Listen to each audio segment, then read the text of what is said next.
Le diable et les sorciers de ta famille te donnent un nom. Parce que le nom est l'image de l'homme, l'identité de l'homme. Quand tu es né, on ne t'a pas appelé Hé. Tes parents t'ont donné un nom qui détermine ce que tu seras sur la terre. Qui peut défier le Dieu que tu pries? C'est El Shaddai, Adonai. Son nom, c'est le commencement et la fin. C'est le tout-puissant. Il y a quelqu'un ce matin, ton histoire doit changer. Ce n'est pas quelqu'un qui viendra prier pour toi pour le changement de ta vie. C'est ta détermination. C'est ton sérieux. C'est ce qui bout en toi. Est-ce que ce matin tu es là pour cela? Tu peux produire cela en comptant sur la grâce de Dieu. Il y a des personnes qui veulent dormir, se lever et voir la gloire. Ça ne passera pas. Tu veux voir d'abord le bonbon dans ta bouche avant que tu saches que Dieu est avec toi? Non. Tu vas vivre des douleurs. Mais ne te laisse pas faire. C'est en luttant, en croyant que Dieu est capable. Parce que si tu ne luttes, qui peut changer ta destinée? Qui sait ce que tu vis, mon ami? Les pleurs ne peuvent pas changer ton histoire. Les lamentations ne peuvent jamais changer ton histoire. C'est ta détermination. Quand tu es déterminé, mon église s'est cassée plusieurs fois. J'ai perdu des fidèles. Quand j'ai commencé le ministère, c'est l'État de Côte d'Ivoire qui a mené les bâches. Le premier anniversaire de l'église, c'est des bâches de l'État qu'on a mené. Et on m'a appelé même de là-bas pour dire, on te souhaite joyeux anniversaire. Ah, il était content. La plus grande veille que j'ai organisée à l'Ivoire, à la patinoire, je dormais à l'Ivoire. Comme un prince. Oh, c'était l'homme des choses à venir que Dieu me montrait. Après, il y a eu un songe. Il t'a montré la gloire, non? On va commencer à souffrir ensemble. Tous mes gars ont me lâché. Dans tous les domaines. Mais comme j'étais prêt à ça, il fallait tenir bon. Dans les moments difficiles, ton meilleur ami, c'est ton épouse et tes enfants. Ils vont pas dire où? On croit ensemble. Mais mes éléments de qualité m'ont quitté. Hein? Une église, j'ai récupéré Nestor David quelque part dans un quartier dans une ville de la Côte d'Ivoire. Ou dans un quartier d'Abidjan. Il disait un temps, c'est fini pour lui. Mais il fallait compter sur la faveur et sur la grâce de Dieu. Alléluia. Ma soeur, mon frère, tu veux dormir sur ton sort, rien ne changera dans ta vie. Tous les hommes de Dieu peuvent te poser les mains. Rien ne va se passer. Tant que tu n'es pas déterminé. Parce que la volonté de Dieu et ta volonté doivent se rencontrer. Tu penses à quoi? Tu penses à quel changement? Jacob, c'est depuis le sein de sa main, ça a été révélé que il allait assujettir le plus grand. Mais regardez, sa vie n'était que douleur. En volant la bénédiction de son frère. Il a dit sur son oncle Laban, c'est la même chose. Comment quelqu'un qui est béni, il court toujours? Il s'est arrêté un matin pour dire non, ça ne se passera pas comme ça. Ce que Dieu a dit, là, doit se réaliser aujourd'hui. Quand tu penses à ça, le Seigneur se révèle à toi. Ce n'est pas un ange qui s'est révélé à lui, c'est le Seigneur lui-même. Il a lutté toute la nuit. Mais vous pensez que la bénédiction pour l'obtenir, c'est facile? Ils ont même déboîté sa hanche. Il dit, je ne laisse pas. Tue-moi, aujourd'hui on est ensemble. Mais les gens parlent de moi en vain. Ma vie est une honte. Ma vie est un sujet de raillerie. On dit, j'adore le Dieu qui a créé le ciel et la terre. Et on ne voit pas de transformation dans ma vie, de changement. Mon ami, Dieu a toujours raison. Donc si toi, tu ne te lèves pas dans le secret, dans une détermination véritable, rien ne se passera dans ta vie. Fallait que je dorme pour dire non, c'est bien sûr, ça va. Non, frère, fallait s'élever. Aujourd'hui, l'état on me doit. J'avais un grand terrain. Quand le gouvernement a changé, on a perdu tous ces terrains-là. Mais c'est l'État, ils sont forts. Tu as dit quoi? On doit te rembourser, mais jusqu'à aujourd'hui, ce n'est pas remboursé. On a perdu. Et beaucoup d'argent. Mais il ne fallait pas m'arrêter là. Il fallait creuser encore, croire, insister, imposer ma détermination et ma destinée. Bien aimé, personne ne fera cela à ta place. Personne ne viendra prier à ta place. C'est toi qui sais ce que tu vis, ce que tu souffres. Quand tu es seul, c'est tes larmes qui coulent. Ça doit s'arrêter. Et ça doit cesser. Tu dois prendre ta destinée entre tes mains. Et tu peux changer les conditions de ta vie.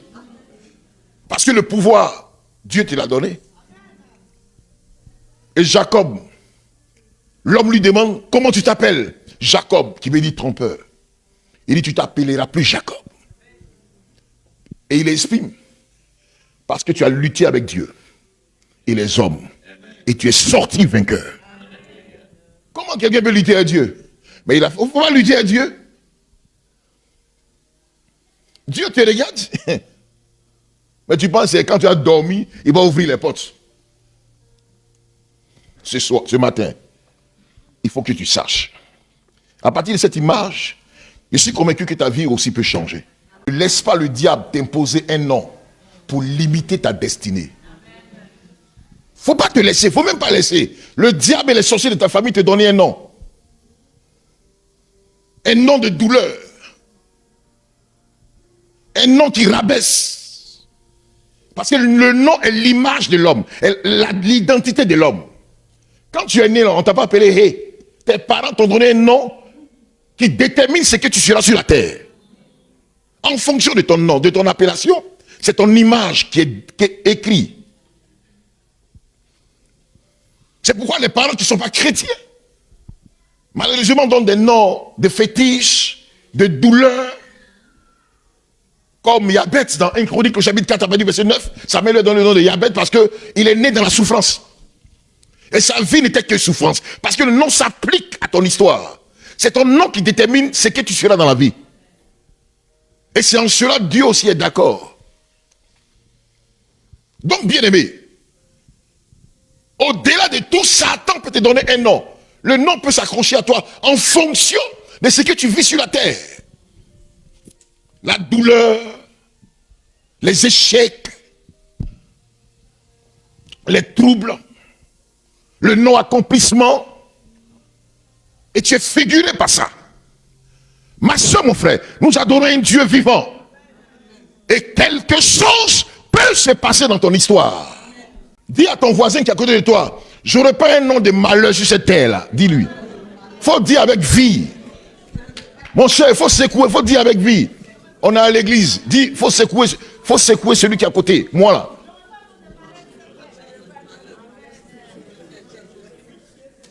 Quand on dit on a un Dieu de gloire, la nuit, il faut démontrer que ton Dieu est un Dieu de gloire. Qui voit dans le secret? On dit la lutter est Dieu.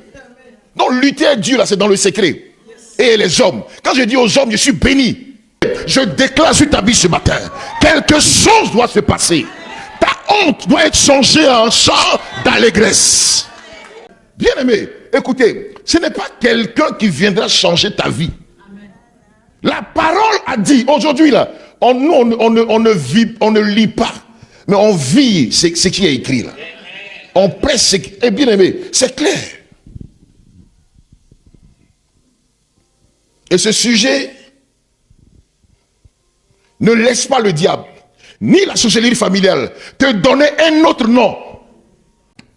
Prenons la Bible dans le livre de Ruth, le chapitre 1, le verset 19 à 21. On va voir ensemble. Elles firent ensemble le voyage jusqu'à leur arrivée à Bethléem. Et lorsqu'elles entraient dans Bethléem, toute la ville fut émue à cause d'elle. Et les femmes disaient, est-ce là Naomi? Vous savez ce que Naomi veut dire? La gloire. Elle le dit. Ne m'appelez plus Naomi, appelez-moi Mara, car le Tout-Puissant m'a rempli d'amertume. J'étais dans l'abondance à mon départ, et l'Éternel m'a ramené les mains vides.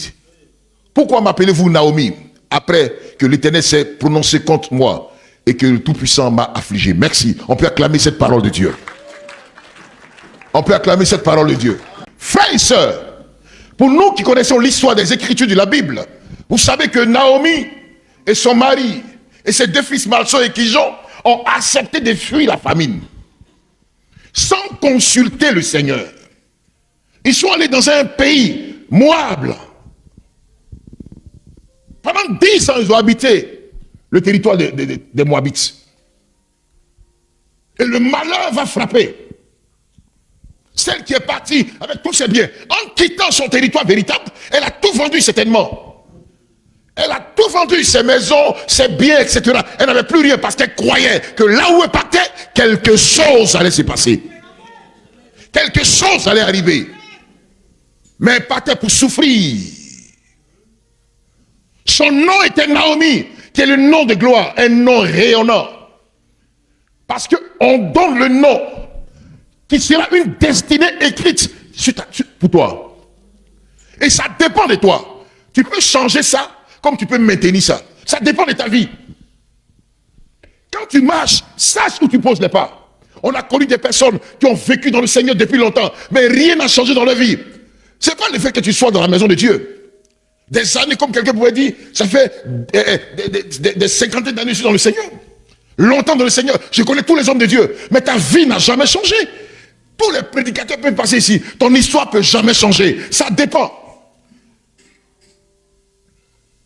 La seule chose qui est importante, c'est ta connexion entre toi et le ciel. Entre toi et le Seigneur. Ta vie avec le Seigneur. Mais tant que Dieu n'est pas connecté à toi, rien ne se passera. Un pasteur de feu peut t'imposer les mains. Ça ne va rien changer. Rien. Il y a une sœur que je connais. Elle connaît tous les bishops qui existent. Mais elle est devenue folle aujourd'hui. Elle vit bizarre quelque part. Ça n'a pas changé les choses. Mais dans le secret de ta vie, en comptant sur celui qui vit pour l'éternité, le créateur des cieux et de la terre, celui qui est capable de changer toutes choses radicalement, qui peut prendre un berger et faire de lui un roi. Prendre quelqu'un dans la poussière, un indigent, et le faire asseoir sur la même table que le roi et les rois de sa nation. Et eux partageront ensemble le butin du pays. C'est ce Dieu dont il s'agit. Quelqu'un qui prend le songe d'une personne, de songe, et fait de lui un homme qui contrôle le monde à partir d'un pays. Un pays où il y a des sorciers, où il y a des mystiques. Mais Dieu impose Joseph. Il est capable. La Bible déclare, rien ne peut contre son plan et sa volonté. Quand il décide, le ciel se calme, la terre reste tranquille et la volonté de Dieu se réalise. Qui peut défier le Dieu que tu pries? Qui peut défier son image? Qui peut défier?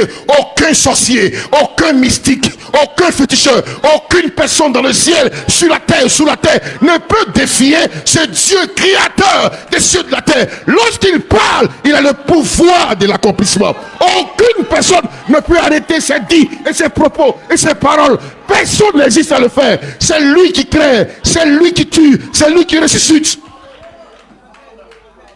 Mais vous ne savez pas en qui vous croyez. Vous ne savez pas qui vous adorez. Vous ne savez pas la capacité et sa force, le changement qu'il peut produire. Mon ami, il est le seul qui peut étouffer la vie d'un roi. Faites taire tous ceux qui se lamentent et qui se manifestent. Et toi te donner une position.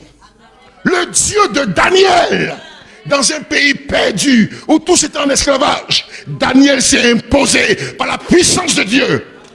À partir du roi Nebuchadnezzar, son fils Belshazzar et le roi Assyrus, Daniel a été toujours à la tête. On a fait des coups contre lui, mais Dieu l'a imposé. C'est ce Dieu-là dont il s'agit. Est-ce que tu penses que tu es son adorateur? J'adore le Seigneur. Et puis les petits sorciers te fatiguent. Moi, dans ma famille, il n'y a plus de sorciers qui m'attaquent. Oui. Ils ont KOé tous. Quand la Bible dit, ces Égyptiens que tu vois, tu ne les verras plus jamais. Moi, j'ai vécu ça. La main rouge se fend. Toi, tu passes à ce que ton ennemi veut passer dans ta bénédiction. Qui peut passer dans la bénédiction que Dieu t'a donnée? Jamais. Mais ils seront engloutis. Moi, mes attaques ont évolué. Ce n'est plus familial. Je suis dans l'entité mondiale maintenant. Si ton attaque n'évolue pas, tu n'es rien. Toi, tu es encore à l'étape ancienne. Mais tu ne vaux rien. C'est ça la réalité. C'est ça la vie de Dieu. Et Dieu que nous prions doit nous imposer. Lorsqu'on dit le Dieu que j'ai prié est un Dieu grand, on doit démontrer. Dieu, personne ne le voit, mais on doit le voir au travers de ta vie. Celui qui t'a vu a vu le Seigneur. Celui qui t'a vu a vu ton Dieu. Dieu est grand, tu es grand. Il est puissant, tu es puissant. Il prospère, tu prospères. Il est grand, tu es grand. Il évolue, tu évolues. Il se manifeste au travers de ta vie. Mais on ne le voit pas. Qui peut voir Dieu? Qui peut le voir? On le voit au travers d'une personne. C'est pourquoi je dis à quelqu'un, il doit se manifester, il doit agir, il doit t'enrichir, il doit te bénir, il doit te lever. Des amis sont venus me rendre visite. Et puis ils disent, mais toi, tu combien tu ne vieillis pas? Tous de ma génération, tout. Quand Dieu est avec toi, il renouvelle ton image. On n'a pas besoin de faire des chirurgies esthétiques pour mourir sur une table d'un gars là-bas. Mais la puissance du Saint-Esprit transforme et régénère tes cellules. La victoire de son sens se manifeste en toi. Chaque jour, Dieu renouvelle ton image. C'est parce que vous ne croyez pas au Dieu que vous priez. Vous ne le connaissez même pas. Si vous le connaissez, il y a des choses que vous ne ferez jamais. Mais vous avez confiance en lui. D'autres ne savent même pas pourquoi ils viennent à l'église. Ils viennent passer un temps. D'autres se sont habitués par ce dimanche. Mais tu ne verras jamais la gloire de Dieu. Ici, là, je ne suis pas venu chercher, je ne suis pas venu en vain. Je suis venu prendre pour moi.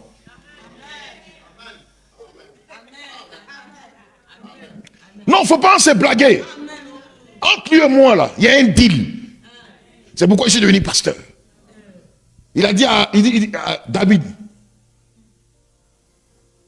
Goliath, si on le tue, il y a gendre du roi. Donc Dieu peut me regarder et puis me laisser. Ma vie ne sera jamais une honte. Celui qui me voit doit savoir le Dieu que j'ai pris, sa capacité, sa force. Il est riche. Mais qui voit ça? C'est au travers de moi on doit voir la richesse de Dieu. Il est grand. C'est moi. Dans Jean 14, le Seigneur a dit, mais depuis que je suis avec vous là, vous n'avez pas vu le Père? Le Père en moi, je suis en lui. Celui qui m'a vu, il a vu le Père. Mais attendez, qui va témoigner de notre Dieu? Qui va témoigner de lui? C'est pourquoi Dieu cherche un corps où investir sa personnalité. Est-ce qu'il peut te trouver ce matin? Il y a quelqu'un qui a dit à un frère, si tu écoutes lui là, ta tête va se gâter. Oui, il gâte tête des gens. Parce que la Bible est une réalité. Toi, tu es là, ta vie est confondue. Dans le pays, tu dois à tout le monde. Personne, ta vie est une horreur. Ta vie est un scandale. Je lève ma main dans la nation où je suis. Je ne dois à personne. Au contraire, c'est moi on doit. Dans tous les domaines. Je me suis imposé une vie selon le Seigneur. Il dit à tes résolutions répondra le succès. Et sur ton chemin brillera la lumière. Tu es résolu en quoi? Tu veux faire quoi? Tu veux devenir quoi dans le monde? Tu veux rester derrière? En accompagner les autres? On va s'asseoir sur toi? T'écraser tout le temps? Marcher dans la douleur? C'est dans quel pays Dieu peut te bénir? France, c'est quoi? Le Seigneur a France sous son pied? C'est parce que tu ne le sais pas concrètement. Ton histoire va changer ici. Tu vas posséder tous les endroits les plus meilleurs du pays. Dites-moi ce matin, est-ce que Daniel était dans son pays? Daniel était en Israël. Il était où? À Babylone. Encore en esclavage. Et il a imposé son règne à Babylone. Le roi Nebuchadnezzar dit, celui qui n'adore pas le Dieu de Daniel, il doit mourir. Parce qu'il a compris que le Dieu de Daniel est au-dessus de ses fétiches. Est au-dessus de ses sorcelleries. Ma soeur, mon frère, il faut des Daniel de notre période, des Daniel de notre temps, des Daniel de maintenant. Ici en France, il faut des Daniel. Dites-moi, Esther était dans sa nation. Elle était dans sa nation. Mais à cause d'Esther, la reine Washti a été chassée. Esther a pris la place. Tu dois occuper les meilleures places, les meilleurs endroits. C'est toi, enfant de Dieu. C'est de toi qu'il s'agit. C'est une promotion du ciel que tu fais sur la terre. Qu'est-ce que Dieu ne peut pas produire? Mais ça dépend de toi, de ton adoration. Tu ne le sais même pas. Dis avec moi. Aujourd'hui, là, je vais vivre mon Rehoboth. Il n'y a même pas des gens déterminés. Non, non, bien aimé.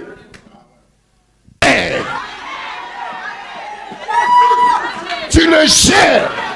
Il ne peut pas te chasser. Il va avoir un songe. Il va avoir un rêve. Et il saura que tu es la fille du Seigneur. Tu es une princesse. Tu es un prince. Que c'est le Dieu de gloire qui vit avec toi.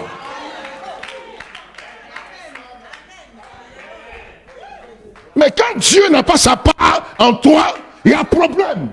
Il ne viendra jamais. Tu ne verras jamais. Il ne va jamais défendre ta cause. Mais quand il a sa part en toi, celui qui s'élève contre toi saura. Et il comprendra qu'il y a un Dieu puissant derrière toi.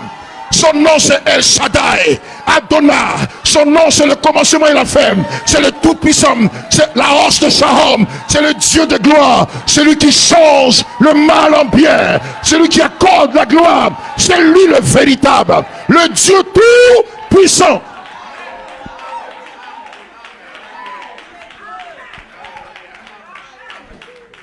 Aujourd'hui, les chrétiens sont sous-estimés à cause d'un certain type de personnes. Le Seigneur a dit à l'entrée de Canaan, ne prenez rien. Et c'était Akan s'élève et il possède des choses bizarres. Tu as fait quoi ça? À cause de lui, ce peuple a perdu la gloire. On doit chasser les Akan. Ils n'ont rien compris. Ils sont là pour les miettes. Pour des choses qui n'ont pas de sens. Or, nous, on cherche le territoire. Dis à ton voisin, je cherche le territoire. Il n'a pas entendu, il n'a pas entendu. Il n'a pas entendu. Dieu est capable. Regarde ton voisin et dis-lui, les circonstances de la vie ne vont pas m'imposer un nom.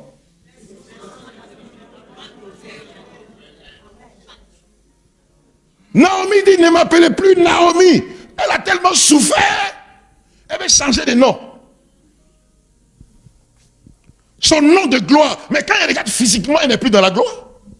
Elle a perdu son mari. Elle a perdu ses deux fils.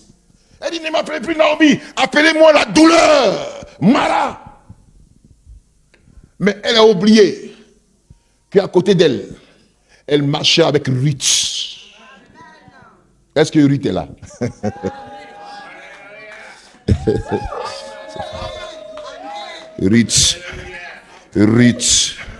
Ruth qui change les conditions.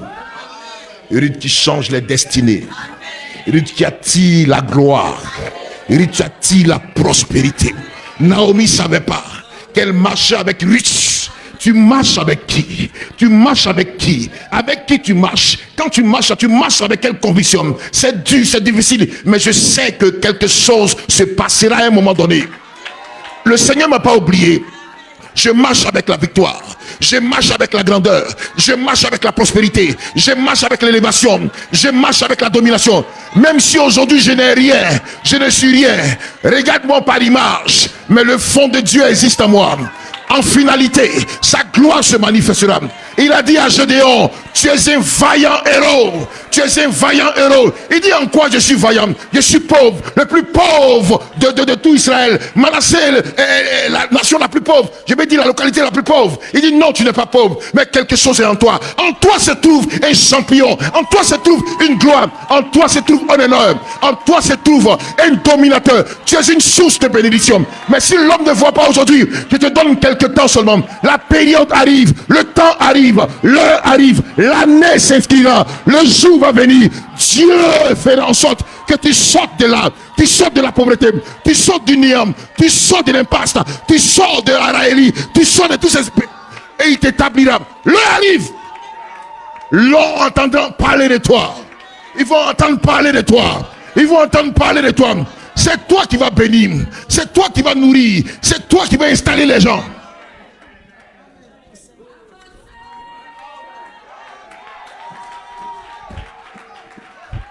Ruth était comme le Saint-Esprit à côté d'elle. La pensée de Dieu. L'image du Seigneur.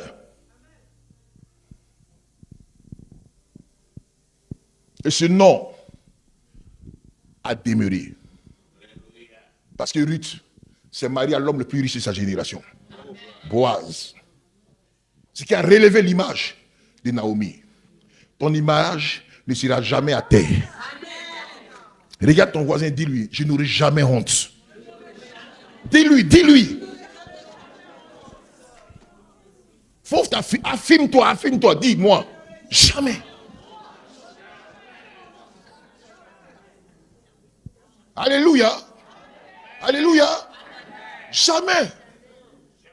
Regardez Moïse et Dieu. Il dit, ce peuple, on doit l'éliminer, toi et ta famille. Là. J'ai fait de vous un peuple. Vous allez rentrer à Canaan. Parce que ce peuple a souillé. Ça fait 10 fois qu'ils font ça. Moïse a dit, non, Seigneur, si tu le fais, enlève mon nom dans le livre de vie. Ah! Dieu n'a rien dit. Comme il a toujours raison. Il attendait dans un couloir. Moïse pêche, il commet des erreurs. Il y a une période, le Seigneur dit, je disqualifie vous tous. Toi, Moïse, tu ne rentres plus à Canaan. Prends le petit qui est à côté de toi là. Impose-lui le mais c'est lui qui va rentrer. Quand vous regardez Deutéronome, il dit au Seigneur, quand je regarde ce pays avec des verdures, cette gloire à ces montagnes, Seigneur, je te demande pardon, permets-moi. Et Dieu dit, cesse de parler de ça. Regarde ce pays, mais tu meurs ici. Vous vous amusez à Dieu, il a toujours raison. Si tu t'amuses à lui, t'attends dans un couloir, il va te démontrer qu'il a raison. C'est pourquoi il ne te plaint jamais. Il faut bénir Dieu. Ça va bénir Dieu, ça ne va pas bénir Dieu. Tu as mangé, béni Dieu. Tu n'as pas mangé, béni Dieu. Le froid te tape, béni Dieu. Tu es ici, le froid entier. Seigneur, qu'est-ce que j'ai... Tu es dans le froid. Tu as choisi ici. Si on trace ton film quand tu quittais l'Afrique pour venir ici, mais le monde était fini. À l'aéroport, tu as pleuré, tu as donné des bises infinies. Maintenant, tu viens ici, tu pleures. C'est quel pleur qui ne change pas. Sois déterminé. Et démontre aux gens qu'en sortant d'ici, tu vas sortir avec toute la gloire. Tu n'es pas n'importe qui. Ce pays-là te sera soumis. Non, ce pays, il y a des mystiques. C'est là même Dieu, on dit, là où le péché abonde, la grâce de Dieu surabonde. J'envoie sur toi la surabondance de la grâce. Sur ta vie. Non, le pays est confondu. On oublie de pécher un peu pour s'en sortir. Mon ami,